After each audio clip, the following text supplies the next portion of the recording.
Good morning. Are you Stephanie Martin? Yes, ma'am. Okay, pause for a second. This is where everything officially begins. The formal reading of charges might sound procedural, but for the defendant, this moment hits hard. It's when the weight of the law becomes real. Watch how calmly she answers, but don't mistake calm for comfort. Give me just a second, please. Will your client waive the formal reading of the indictment in each case? Yes, Your Honor. All right, Ms. Martin, in cause number 20, which one's being dismissed? It's indicating 247. In cause number 24, DCCR 0248, you're charged with the state jail felony offense of possession of a controlled substance from October 1st of 2023.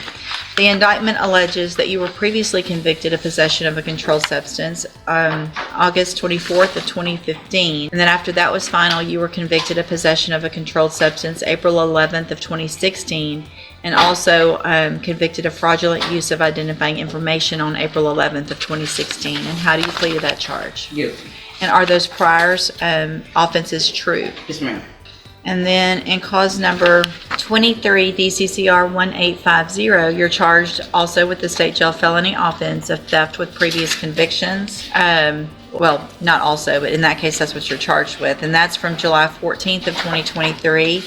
The indictment alleges you were previously convicted of theft August 14th of 2001, March 15th of 2006, September 8th of 2014, August 24th of 2015.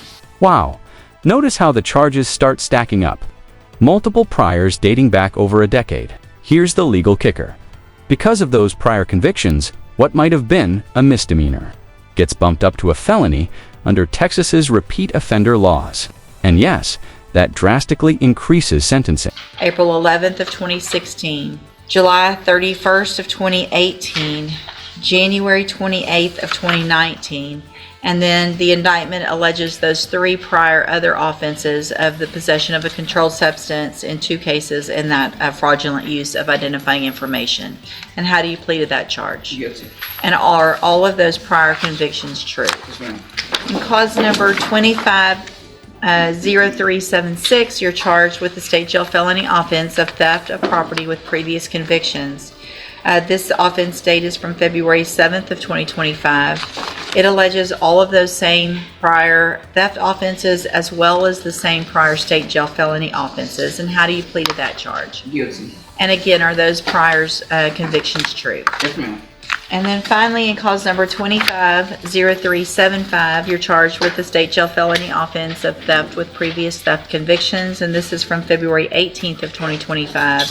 It also alleges all of those same prior theft cases as well as those other prior state jail felony cases convictions. And how do you plead to that charge? Guilty. And again, are all of those prior convictions true? Yes, ma'am. Here's something crucial most people overlook. If you're not a U.S. citizen, a guilty plea could mean deportation. Judges are legally required to say this, and it's not just a formality. Even a plea deal doesn't shield someone from ICE involvement. In each of these cases, did you enter your pleas of guilty and true freely and voluntarily? Yes, ma'am. And did you plead guilty in each case because you actually did what they've charged you with? Yes, ma'am. In all of these cases, I have here on the computer some documents that have your signature on them that the state has marked as exhibit number 1. Before you signed these, did you go over them with Ms. Holmes? Yes, ma'am. Do you fully understand them? Yes, ma'am. There it is. 7 years, and not just once. You'll see this again and again. But listen carefully. The judge later mentioned something called concurrent sentencing. That means all sentences run at the same time, not stacked one after another. It's a legal mercy in an otherwise heavy ruling. And do you understand, if I follow the agreements that you've made with the district attorney, that you will be waiving or giving up any right to appeal? Yes, ma'am. Also, do you understand, if you're not a U.S. citizen, that a plea of guilty or no contest may result in your deportation, exclusion from admission to the country, or denial of naturalization under federal law? Yes, ma'am. State tenders number 1 in each case. No objection. It's admitted in each case. Is there any evidence that Ms. Martin is not competent? No, Your Honor. All right, Ms. Martin, in each of your cases, I'm going to find that you entered your pleas of guilty freely and voluntarily, find that you're mentally competent and you understand the nature and the consequences of those pleas. In cause number 250375, find, sorry, okay. In 0735, find sufficient evidence to find you guilty, and at this time find you guilty of the state jail felony offense of theft with prior convictions. Find all of the prior convictions true. Sentence you in accordance with your agreement to a term of 7 years in the institutional division of the Texas Department of Corrections.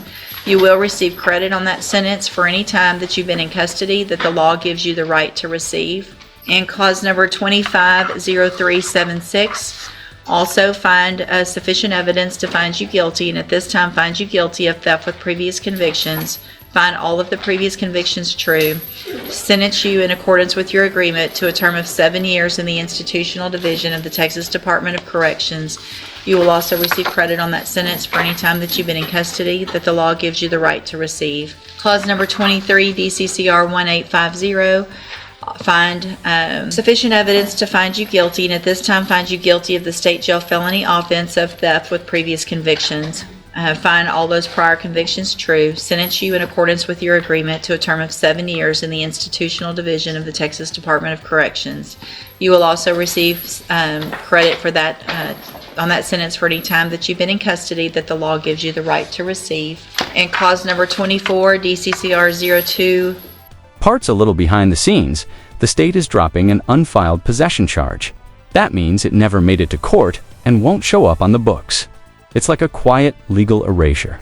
But the bigger question, is this mercy or just efficiency? 4.8, also find sufficient evidence to find you guilty, and at this time find you guilty of the state jail felony offense of possession of a controlled substance. Find all of those prior convictions true. Sentence you in accordance with your agreement to a term of 7 years in the institutional division of the Texas Department of Corrections. You will also receive credit on that sentence for any time that you've been in custody that the law gives you the right to receive. These will all run concurrently, which means together at the same time. So are we doing all this? All of it runs at the same time, yes ma'am. I will also sign a dismissal in 24 DCCR 0247 as part of that agreement. Your Honor, if I may, I'm sorry. Yes, sir. The plea also contemplates the declination of prosecution of the unfiled possession of a controlled substance. This one's hard to watch. The charges, the sentencing, all. That feels legal, but this is human. A mom saying goodbye to her kids in open court. It's a gut punch reminder. Courtrooms aren't just about laws, they're about lives. That appears in BPD number 2025002990. So the state has also, as part of this agreement, agreed not to pursue that specific case. Do you understand? So there's another possession case out there that Beaumont PD has, but that they haven't, either the labs haven't been done or whatever, it hasn't been indicted yet. What they're saying is they're